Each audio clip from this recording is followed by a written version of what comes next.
hoy vamos a ver la última clase de esta serie Jesucristo y la evangelización.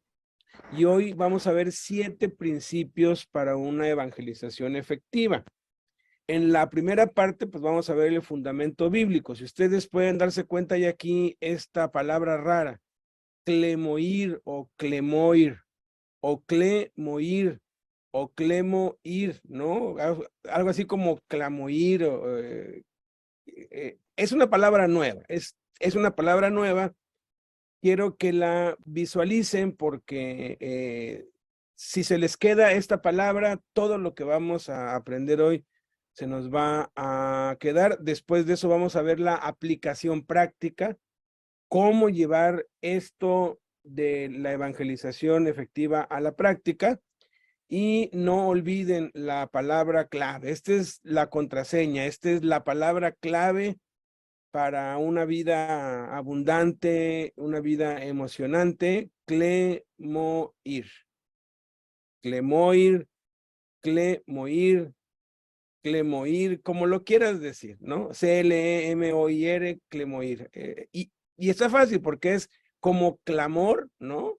Pero con E, clemor. Entonces, pero al último es un clamor, pero para ir, ¿no? Es algo así, es un juego de letras que vamos a ir descifrando. Entonces vamos a la enseñanza. Mi hijo Yerick nos está echando una mano en esta clase y vamos a poner atención. Iniciamos como siempre con una ilustración, una explicación, luego unas preguntas y vamos a ver el fundamento bíblico de estos 7 principios. Son 7 letras, ¿verdad? 3, 4, 5, 6, 7. Clemoir. Entonces, comencemos.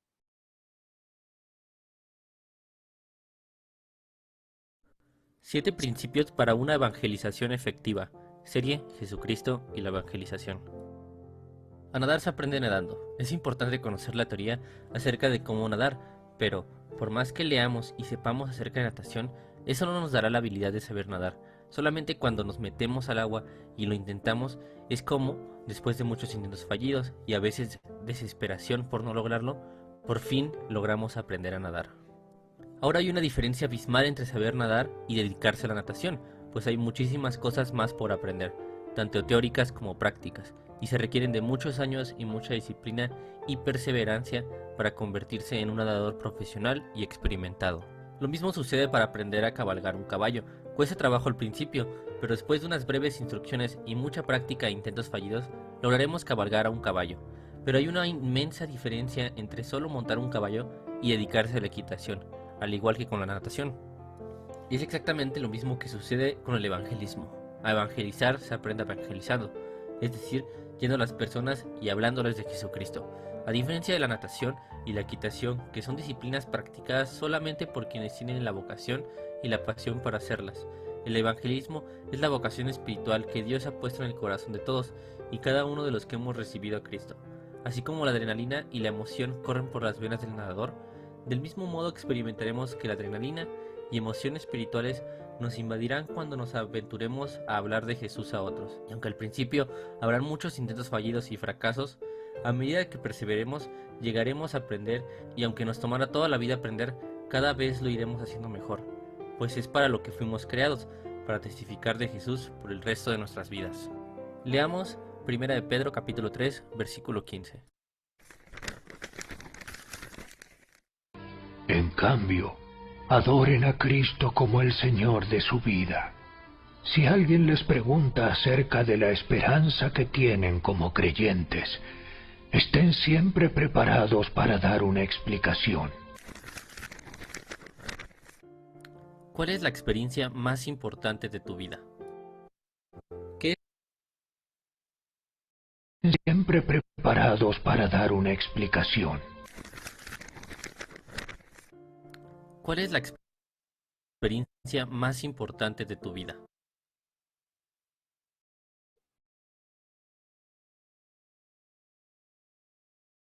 Bueno, ¿cuál es la experiencia más importante de tu vida?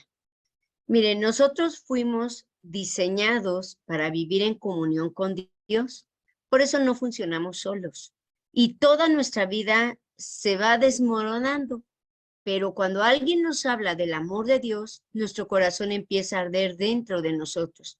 Su palabra nos enseña que debemos confesarlo, es decir, debemos abrir nuestra boca y declararlo como nuestro único y suficiente Salvador.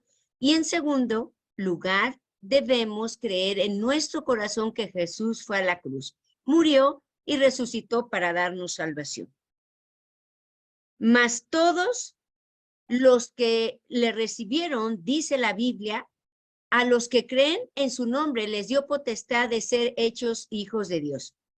Esto nos lo dice en Juan 1:12.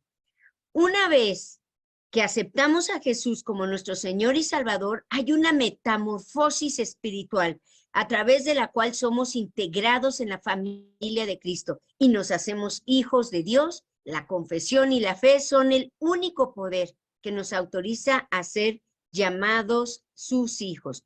Por eso es la experiencia más maravillosa que el ser humano puede haber tenido, porque nuestro ser es transformado totalmente y nuestra vida es totalmente transformada, nuestras costumbres, nuestro carácter, nuestro ser es totalmente transformado a una vida maravillosa. ¿En qué manera es transformada nuestra vida? Miren, es sobrenatural el cambio de nuestras vidas y podemos estar de acuerdo con la forma de Cristo en nuestras vidas para amarnos, para vivir su vida en nosotros. Cuando hacemos la confesión de fe, estamos aceptando a Jesús como el Señor y dueño de nuestra vida. La palabra Señor denota poderío y autoridad en nuestro corazón. Es por eso que cuando decimos que Cristo es el Señor de nuestras vidas, debemos estar dispuestos a someternos a su voluntad. Estamos expresando que desde ese momento en adelante empezaremos a vivir de acuerdo a la manera en la que Él vivió, aquí en la tierra, amando, perdonando, demostrando misericordia y sobre todo sirviendo a los demás por amor. Recibir una identidad nueva, porque pasamos a ser hijos de Dios por medio de la obra maravillosa de Jesucristo en nosotros. Dejamos de ser criaturas, porque todos hemos sido creados por Dios, pero hay una realidad, y es que no todos somos hijos de Dios, sino hasta que lo aceptamos. Dios nos ha dado el libre albedrío para que le busquemos por nuestra propia voluntad. Y deseo principalmente para que seamos sus hijos, solo si así lo queremos. Dios no obliga a nadie a ser de los suyos. Por supuesto que no. No obliga a ninguna persona que lo acepte en su vida, pero lamentablemente no todos entienden esta realidad y no todos están dispuestos a vivir de acuerdo con su voluntad. Cuando nacemos recibimos una identidad que es proveniente de nuestro Padre. Tanto el nombre como el apellido nos identifica y diferencia del resto.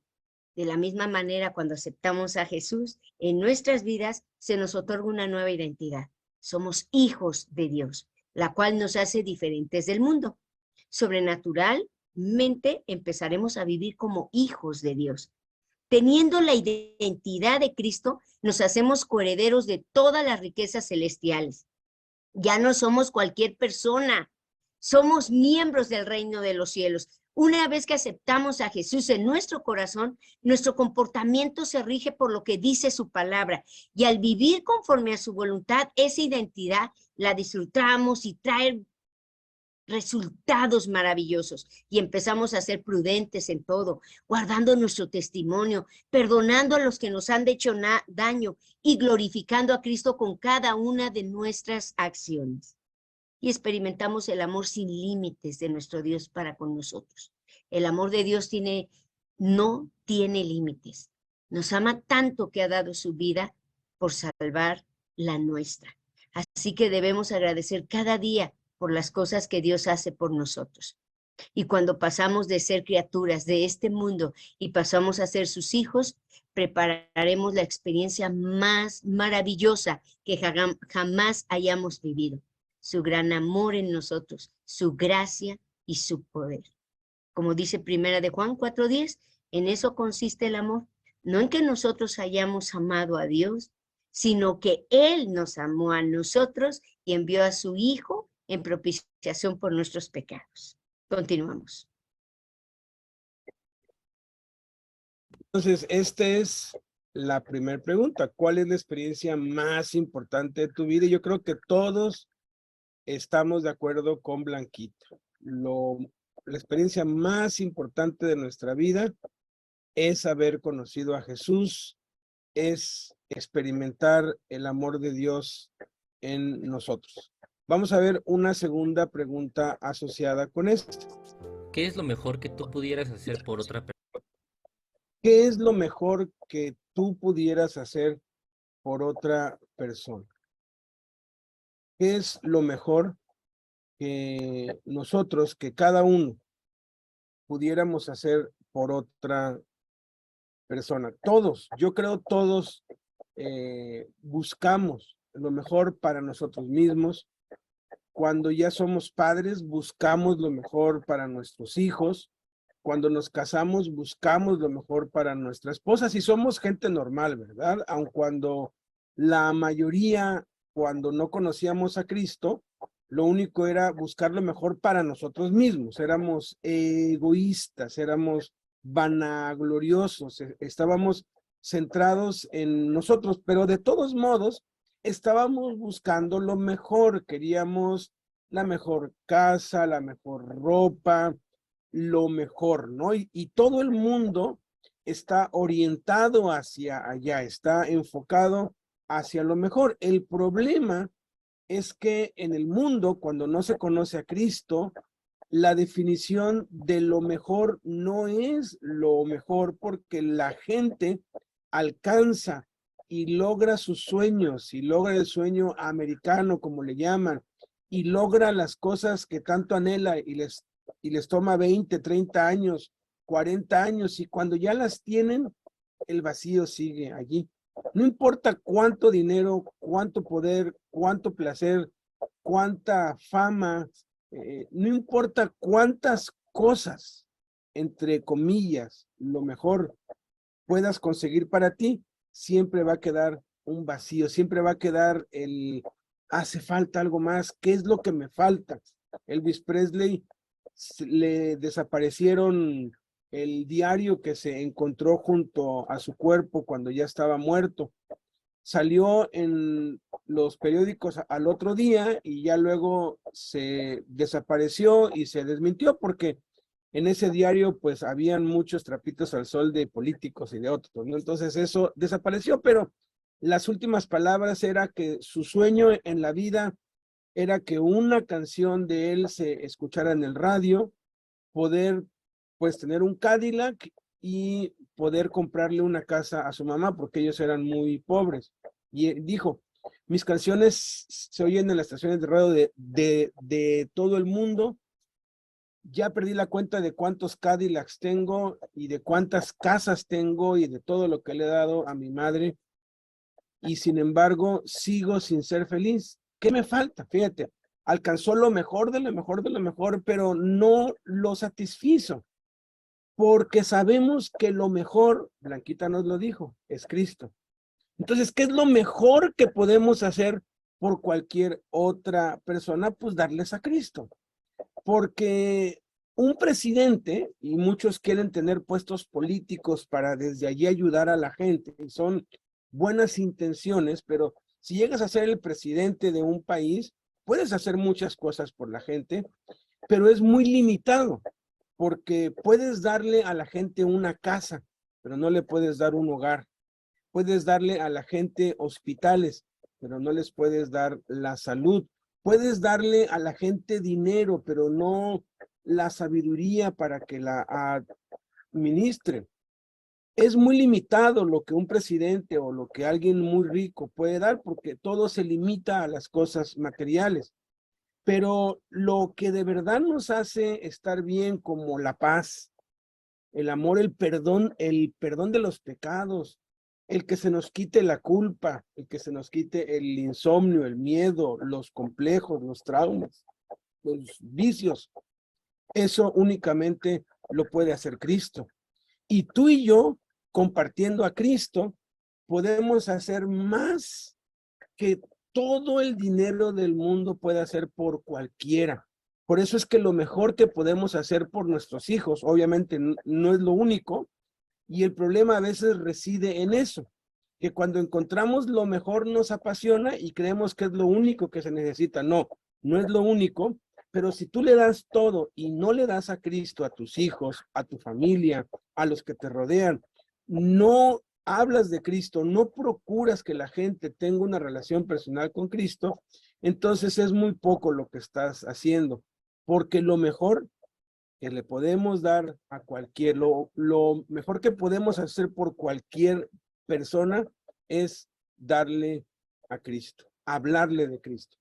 Y eso nos lleva entonces a la tercera pregunta asociada con estas dos, porque si lo mejor que me ha pasado es conocer a Cristo y lo mejor que yo puedo hacer por encima de todo por otros es darle a Cristo, entonces surge esta tercer pregunta. Persona. ¿Por qué la inmensa mayoría de los cristianos no saben cómo conducir a otras personas a Cristo? Una persona no tiene que escuchar mucho. Mejor que tú pudieras hacer por otra persona. ¿Por qué la inmensa mayoría de los cristianos no saben cómo conducir a otras personas a Cristo? Una persona no tiene que escuchar mucho.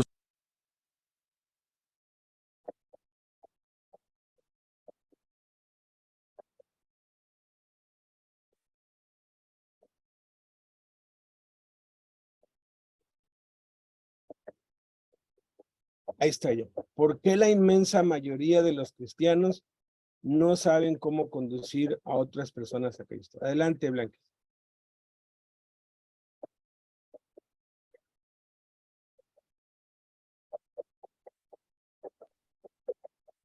Ya. Permítame. Ok, ¿por qué la mayoría de los cristianos no sabe cómo conducir a otra persona a Cristo? Mira, la primera, hay muchas causas, ¿no? Pero una de las que hemos visto es que muchos no saben lo que es el evangelismo. En mi vida, por ejemplo, no fue así. Yo me convertí a Cristo, yo le di mi vida a Cristo y al otro día, pues yo le estaba hablando a todo el mundo, hasta el perrito, ¿no? Le hablaba a mi familia cuando sabía que ya eran cristianos. Pero muchos no es la misma experiencia, ¿verdad?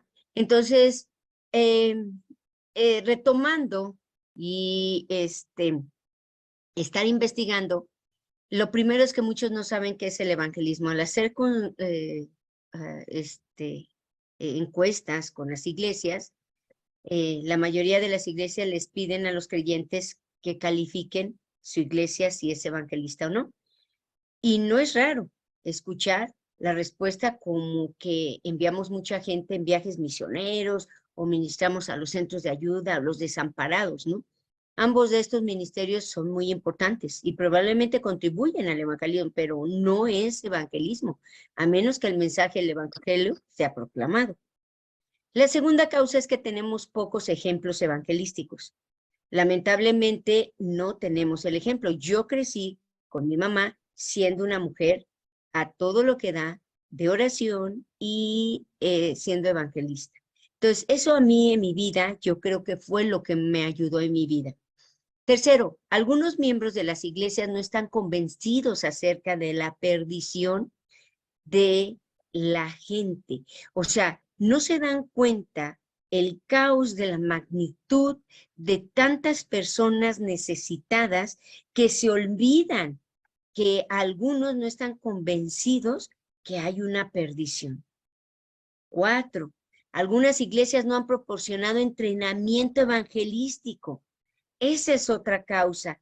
Todavía es sorprendente que el número de las iglesias que no tienen un plan intencional o estratégico para ayudar a los seguidores de Cristo a hacer evangelismo, lo ideal sería, pues claro, por supuesto que los creyentes hablaran naturalmente acerca de Jesús, ¿no? Pero incluso a la gente apasionada algunas veces necesita dirección y equipamiento. 5, el miedo o lo desconocido detiene todo esfuerzo, ¿no? Nuestro esfuerzo. Probablemente has escuchado temores expresados, ¿no? Ay, puede que no me escuchen. ¿Qué pasaría si esto me cuesta la amistad con esa persona? Puede que pierda mi trabajo, puede que haga preguntas que no puedan contestar, puede que me rechacen lo que digo, ¿no? El miedo, ¿no? O sea, a lo desconocido. Esa es una de la mayoría de las causas por las cuales no evangelizan. Y sexto, hemos superado nuestra salvación. Lo puse de esta manera porque, miren, cuando Jesús se convierte en una rutina para nosotros, qué terrible, ¿no? Eso es cuando nuestra pasión por Él se ha sentado en la mediocridad. Y no hablamos a Él de otros tan fácilmente. Esta es otra causa. La séptima, los pastores no están tomando la iniciativa al evangelismo. O sea, no pueden recordar el haber visto nunca una iglesia fuertemente evangelística. El pastor que evangeliza regularmente hablará más de sus experiencias, desafiando a la iglesia con más pasión para evangelizar y asegurar que su iglesia ofrezca entrenamientos en el tema. Así que de lo que más hablamos es de lo que vamos a decir. Y octava cosa, no conocemos realmente a muchas personas perdidas, ¿no? De cualquier manera, pues todos los miembros de la iglesia están en una esfera, ¿no? Tanto que no podrían enumerar a todos los no creyentes que no conocen, ¿no?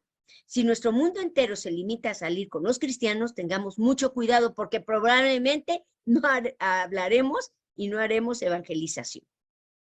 Y por último, la novena cosa es que no nos importan los creyentes. Qué terrible. No creemos que podamos evitar esta posibilidad. Si verdaderamente creemos que la gente necesita una relación personal con Jesús, pero aún así guardamos ese mensaje para nosotros mismos, ¿cómo podríamos tener otra conclusión?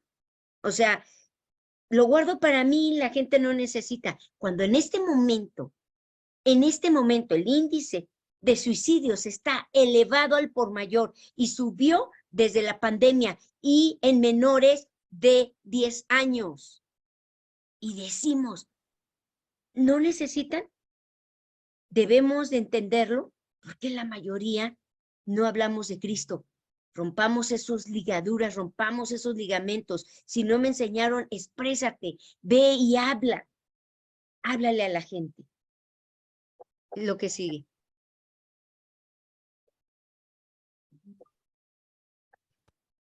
Entonces, aquí está, pues bastante claro, ¿no? Creo que pues Mequita nos dio esas 9 razones por las cuales la mayoría de los cristianos no saben.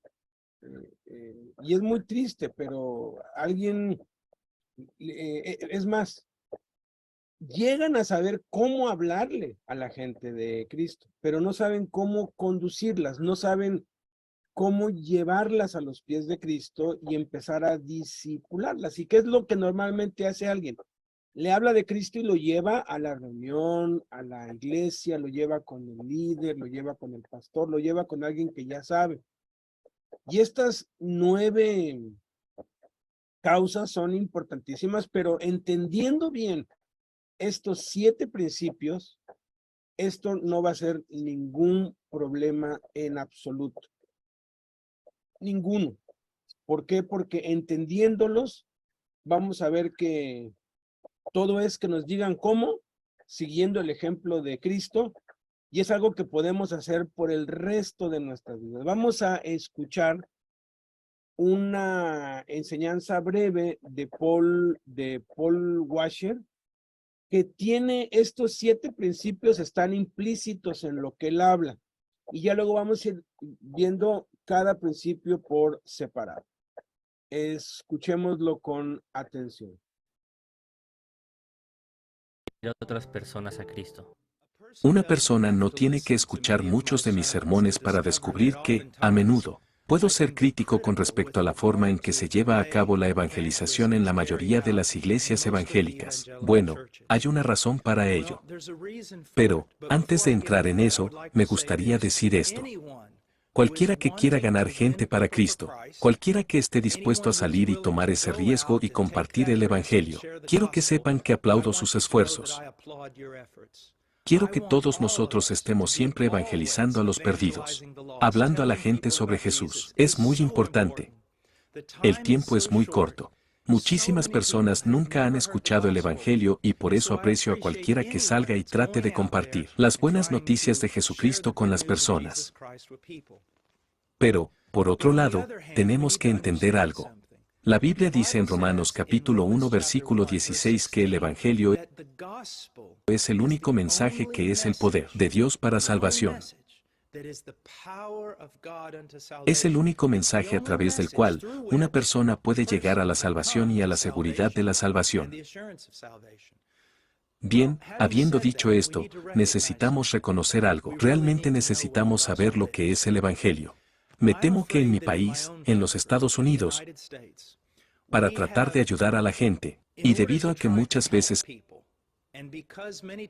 estamos muy afectados por el pragmatismo, hemos tomado el Evangelio de Jesucristo y lo hemos reducido a unos pocos principios. Y entonces, si podemos hacer que una persona diga que está de acuerdo con esos principios y luego haga una oración y le pida a Jesús que venga a su corazón, esa persona es salva. Y muchas veces le decimos que son salvos por haber hecho eso. Ahora, eso no es bíblico, y es una manera muy peligrosa de hacer evangelismo. No solo no es bíblico, sino que no se encuentra a lo largo de la historia de la Iglesia. Así que, ¿cómo debemos hacer evangelismo? En primer lugar, no hay sustituto para un cristiano que está lleno de la palabra de Dios y que está lleno del Espíritu Santo. Si queremos ser usados por Dios para hablar a otras personas sobre el mensaje más grande jamás contado, entonces necesitamos ser personas que constantemente renueven su mente en las Escrituras, personas que conocen la sana doctrina y personas que tengan el poder del Espíritu Santo. Ahora, cuando hablo del poder del Espíritu Santo, no estoy hablando solo de ser valiente, sino también de demostrar el fruto del Espíritu. Hay muchas personas haciendo evangelismo hoy en día, especialmente personas que están haciendo predicación en la calle, muchas veces filmándose a sí mismos mientras lo hacen, y puedes ver que tienen un espíritu enojado y crítico. Necesitamos darnos cuenta de que el mensaje que tenemos es una buena noticia para traer gran gozo a las personas. Así que, necesitamos estudiar la palabra, necesitamos vivir una vida de oración, necesitamos estar llenos del Espíritu Santo, y sobre todo, necesitamos ser un pueblo lleno de amor, amor por el pueblo de Dios, pero también amor por aquellos que tal vez nos odian, para que podamos compartir el Evangelio con ellos. Ahora, cuando llegamos al mensaje del Evangelio debemos hacerlo bien. Debemos decirle a la gente quién es Dios realmente, que Él es justo, y Él es santo y que, aunque Él es amoroso, Él no puede dejar de lado su justicia o su santidad. Debemos decirles a los hombres lo que ellos son. No solo pecan, sino que nacieron pecadores y que no hay absolutamente nada que puedan hacer para estar bien con Dios. Después tenemos que explicar lo que Dios ha hecho y esto es lo que quiero que vean, y esto es lo que pongo ante la mayoría de la gente. Le digo a la gente que este es el mayor problema en la Biblia. Si Dios es justo, no puede simplemente perdonarte. No puede hacerlo. Él no puede simplemente cubrir tu pecado. Él no puede simplemente apartar su rostro y fingir que nunca hiciste nada malo. Dios es justo y, para poder perdonar al pecador, primero debe satisfacer sus demandas justas contra ese pecador. Tú y yo merecemos la muerte. Merecemos la ira de Dios. Para perdonarnos, Dios se hizo hombre, vivió una vida perfecta, fue a la cruz, y en la cruz llevó los pecados de su pueblo, y fue aplastado bajo el juicio que merecemos. Y al morir, satisfizo las exigencias de su justicia contra nosotros, y ahora, Dios puede perdonar libremente a todo pecador que acuda a Él por medio de Jesucristo. Ahora, con el Evangelio, una de las cosas que quiero que veas es que el Evangelio no es solo que Jesús murió. El Evangelio es también que Jesús resucitó de los muertos y está sentado a la derecha de Dios, y Él es el único Salvador, y un día Él regresará, y un día juzgará al mundo entero. Por lo tanto, después de predicar el Evangelio, debemos llamar a los hombres a responder. Ahora, esa respuesta bíblica es el arrepentimiento, reconocer su pecado, apartarse de él y luego creer. Creer solamente en Cristo. Si yo muriera ahora mismo, iría al cielo, no porque soy un predicador o porque trabajo con las misiones. Si muriera ahora mismo, iría al cielo, porque hace 2000 años el Hijo de Dios murió en mi lugar, y en él confío. Por último, algo que es muy importante es que, si una persona hace una profesión de fe en Cristo, debemos mostrarle las promesas. Debemos animarlo, pero también debemos darle las advertencias de que si alguien se convierte de verdad, empezará a caminar en novedad de vida y dará el fruto de un cristiano. Para compartir nuestra fe de una manera efectiva, es nuestro deber conocer y vivir los siguientes 7 principios. Principio número 1. Estar seguros de ser cristianos. Podemos estar seguros de ser cristianos entregando a Dios 3 cosas. Primera, entregando el total del intelecto. Primera de Juan, capítulo 1, versículo 1. Les anunciamos al que existe desde el principio, a quien hemos visto y oído. Lo vimos con nuestros propios ojos y lo tocamos con nuestras propias manos. Él es la palabra de vida. La fe cristiana no es un salto a ciegas a lo desconocido. Está basada en hechos históricos documentados por siglos de erudición científica. Jesús es la más grande personalidad que el mundo ha conocido. La vida que Jesús vivió, los milagros que realizó y las palabras que dijo, su muerte en la cruz, su resurrección, su ascensión al cielo y todo en torno a su vida indica que Él no fue solamente un hombre, sino que Jesús de Nazaret es el Dios único y verdadero, el Dios vivo, el creador de los cielos y la tierra. Segunda, entregando el total de las emociones. Romanos capítulo 1, versículo 17. Esa buena noticia nos revela cómo Dios nos hace justos ante sus ojos, lo cual se logra del principio al fin por medio de la fe. Como dicen las Escrituras, es por medio de la fe que el justo tiene vida. Una emoción es una reacción a una experiencia específica. El énfasis indebido en las emociones ha privado a muchos de tener la seguridad de su relación personal con Dios. Debido a las diferencias personales, no todos los que reciben a Cristo experimentarán la misma clase de emociones. La fe cristiana debe recibirse y vivirse basada en la fe en la palabra de Dios, no en las emociones. Tercera, entregando el total de la voluntad. Juan capítulo 7, versículo 17. El que esté dispuesto a hacer la voluntad de Dios reconocerá si mi enseñanza proviene de Dios o si yo hablo por mi propia cuenta. A menos que decidamos obedecer la verdad, nunca la conoceremos. A menos que decidamos andar en luz, nunca la veremos. Algunas personas rehúsan recibir a Cristo por el temor de que Él cambie sus planes y les quite sus diversiones. Otros, por orgullo o intelectualismo, o egocentrismo. Otros, por la falsa creencia de tener que renunciar a todos sus bienes y comodidades si se hacen cristianos, ignorando que Dios tiene lo mejor para ellos en Cristo. Principio número 2. Vivir una vida limpia de pecado. Podemos vivir una vida limpia de pecado, primero venciendo al pecado desde la tentación. Mateo capítulo 4, versículo 3 al 10. El tentador se le acercó y le propuso: si eres el Hijo de Dios, ordena a estas piedras que se conviertan en pan. Jesús le respondió: escrito está, no solo de pan vive el hombre, sino de toda palabra que sale de la boca de Dios.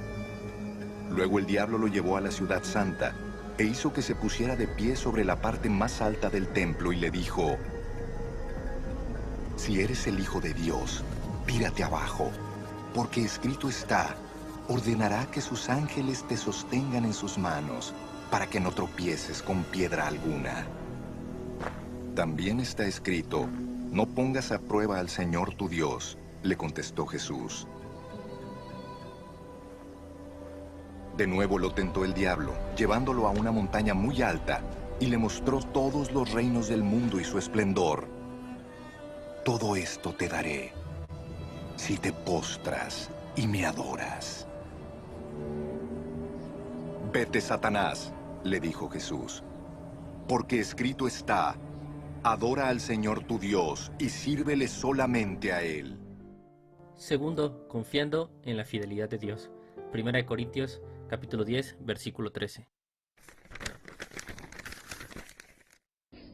Las tentaciones que enfrentan en su vida no son distintas de las que otros atraviesan. Y Dios es fiel. No permitirá que la tentación sea mayor de lo que puedan soportar. Cuando sean tentados, Él les mostrará una salida para que puedan resistir. Tercero, llevando cautivos los pensamientos. 2 Corintios capítulo 10, versículo 5. Destruimos todo obstáculo de arrogancia que impide que la gente conozca a Dios. Capturamos los pensamientos rebeldes y enseñamos a las personas a obedecer a Cristo. El campo de acción del diablo es nuestra mente y podemos vencer desde ahí. Por eso debemos pasar cada pensamiento por el filtro que nos recomienda Pablo en Filipenses capítulo 4, versículo 8. Entonces, si le damos lugar al diablo y pecamos, ¿qué debemos hacer? Si pecamos, debemos confesar correctamente nuestros pecados. Cuarto, confesando correctamente los pecados. Si pecamos, debemos confesar los pecados a Dios, como lo revela el Espíritu Santo en 1 de Juan, capítulo 1, versículo 9. Pero si confesamos nuestros pecados a Dios, Él es fiel y justo para perdonarnos nuestros pecados y limpiarnos de toda maldad. Y también debemos confesar los pecados a la persona afectada, como lo revela Jesucristo en Lucas capítulo 15, versículo 18.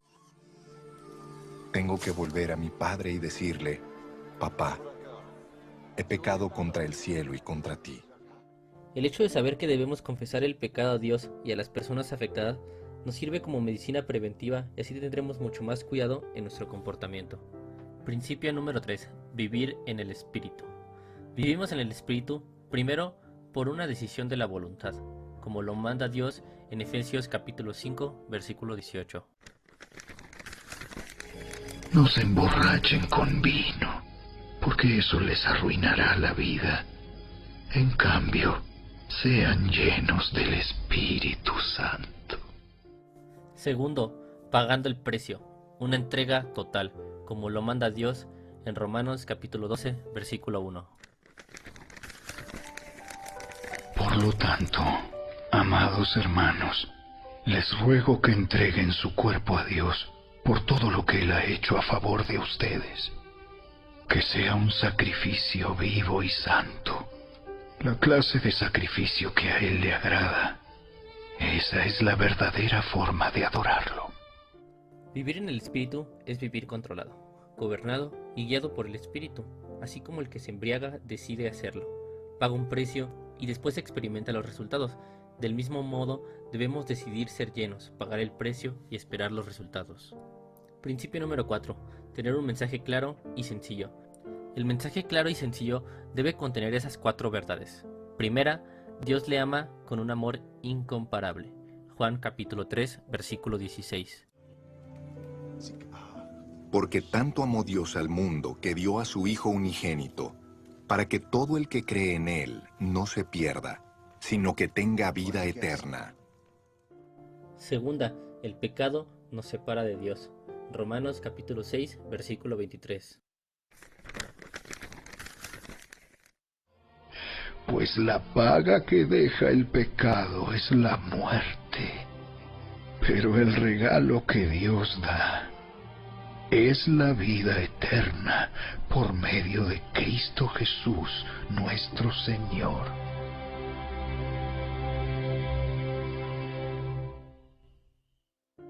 Tercera, Jesucristo murió por nosotros. Romanos capítulo 5, versículo 8. Pero Dios mostró el gran amor que nos tiene al enviar a Cristo a morir por nosotros cuando todavía éramos pecadores. Cuarta, debemos recibir a Cristo para ser salvos. Juan capítulo 1, versículo 12. Vino a lo que era suyo, pero los suyos no lo recibieron. Mas a cuantos lo recibieron, a los que creen en su nombre, les dio el derecho de ser hijos de Dios. Principio número 5. Orar y pedir a otros que oren por ti. Marcos capítulo 1, versículo 35.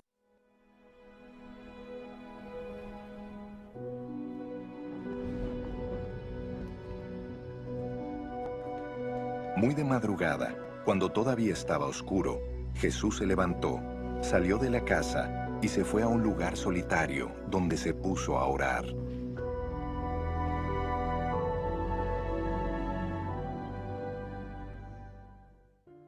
Jesús, antes de hablar a los hombres de su Padre, primero habló con su Padre acerca de los hombres. De ahí la importancia de orar y pedir a otros que nos apoyen orando al evangelizar. Principio número 6. Ir a las personas. Debemos seguir el ejemplo de Jesús para primero ir en amor. 2 Corintios capítulo 5, versículo 14. Sea de una forma u otra, el amor de Cristo nos controla. Ya que creemos que Cristo murió por todos, también creemos que todos hemos muerto a nuestra vida antigua. Segundo, hablarles de Jesucristo. Hechos capítulo 5, versículo 42.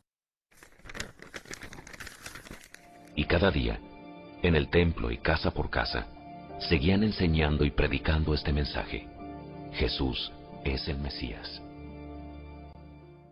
Nunca hable de lo maravilloso que es el grupo al cual asiste.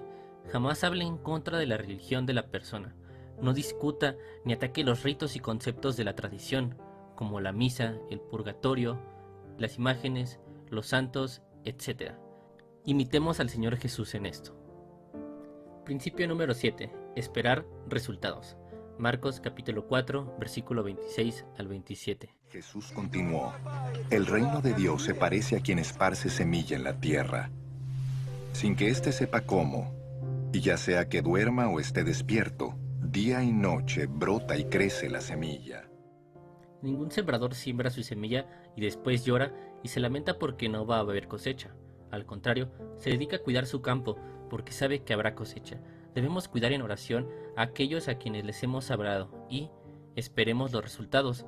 La empresa más segura y efectiva del mundo es la de Dios: predicar el evangelio a toda criatura y hacer discípulos en todo el mundo. ¿Cómo se usa la herramienta de la encuesta de opinión popular basada en el método de Jesús para evangelizar?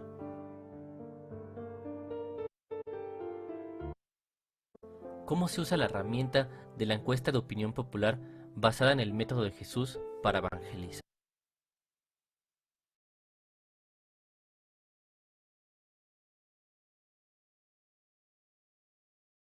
Bueno, ¿cómo se usa la herramienta de la encuesta de opinión popular basada en el método de Jesús para evangelizar? Vamos a ver esta herramienta. Yo la he usado desde hace muchos años. Yo la conocí con Jaime desde que estaba yendo a la cárcel en Puebla.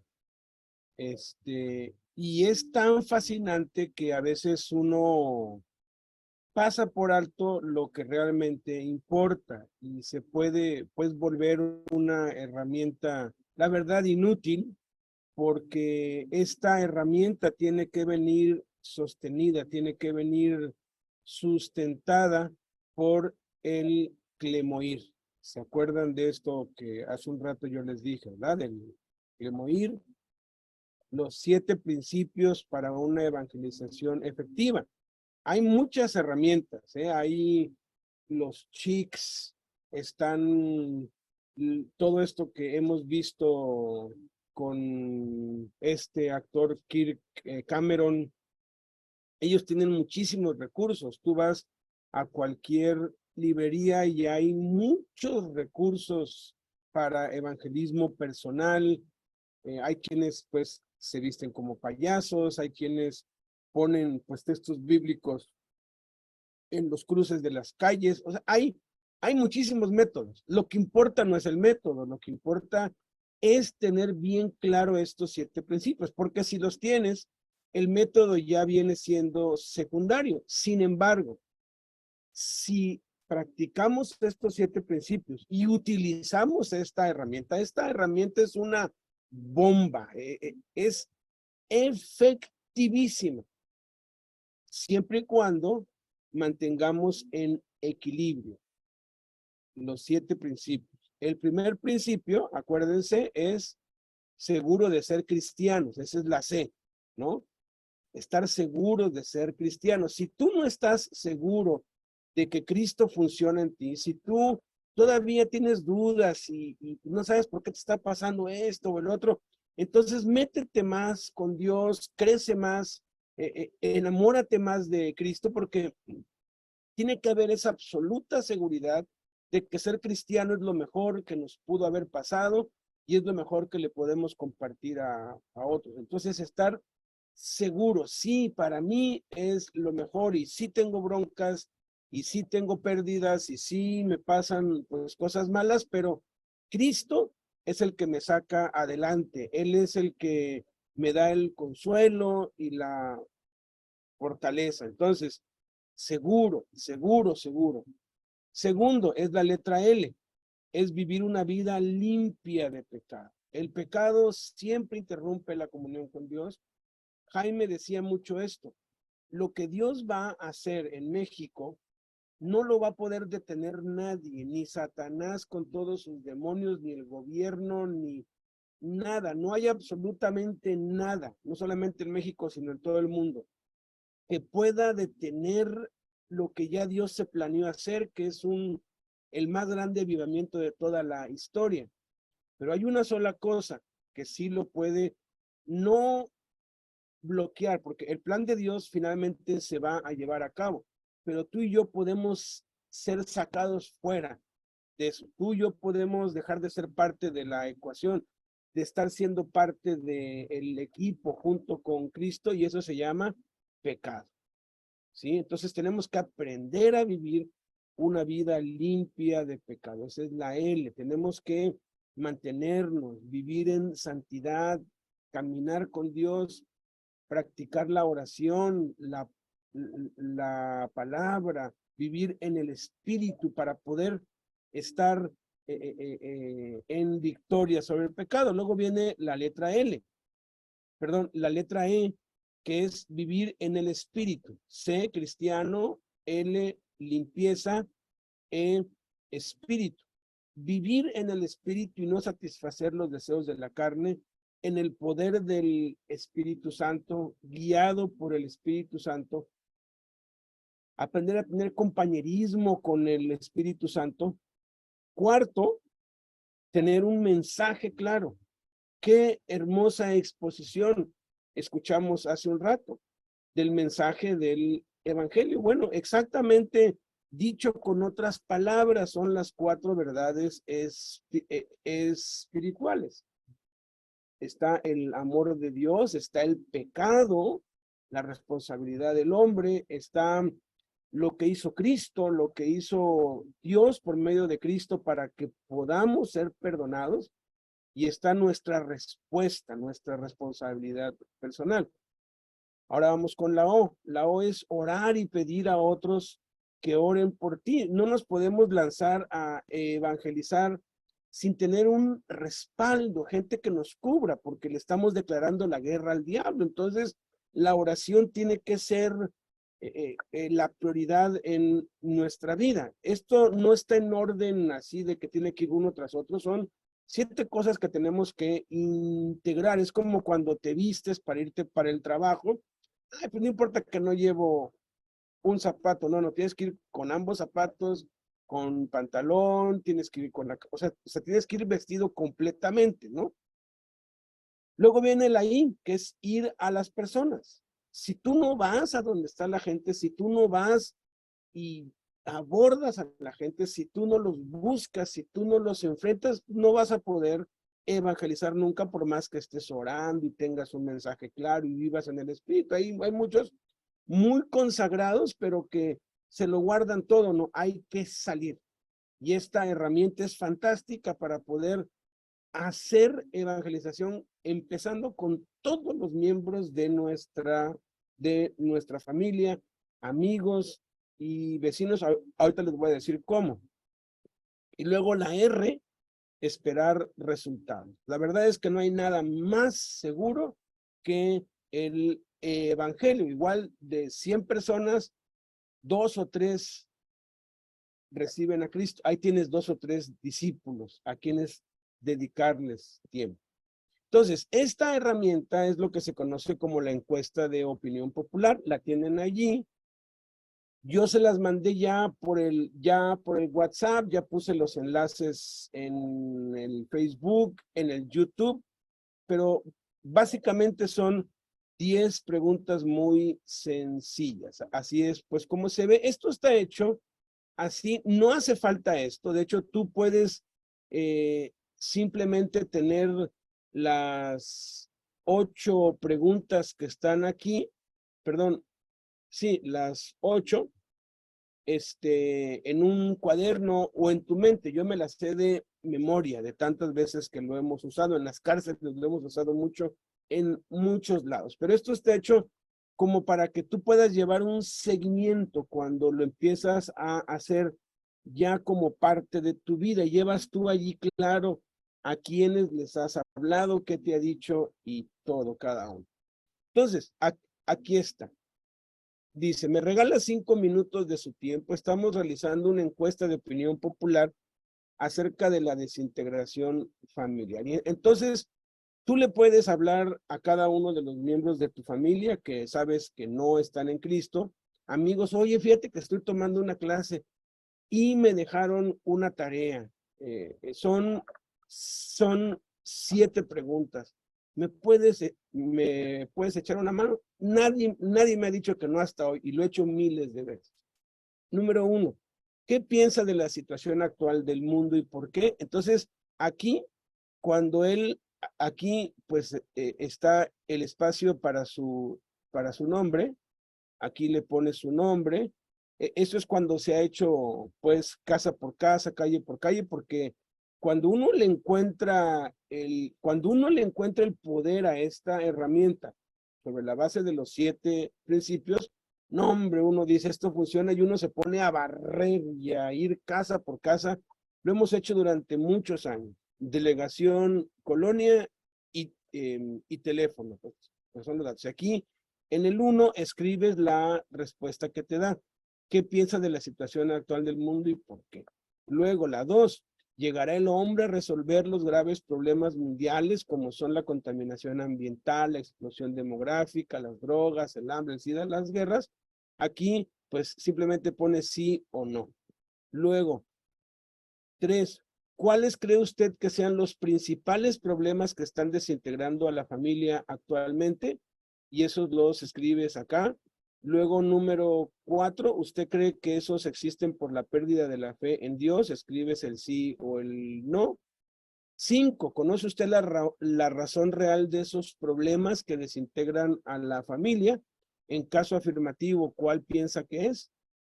Y vas escribiendo, y aquí es cuando ya te toca, ya lo oíste, y entonces le lees esto.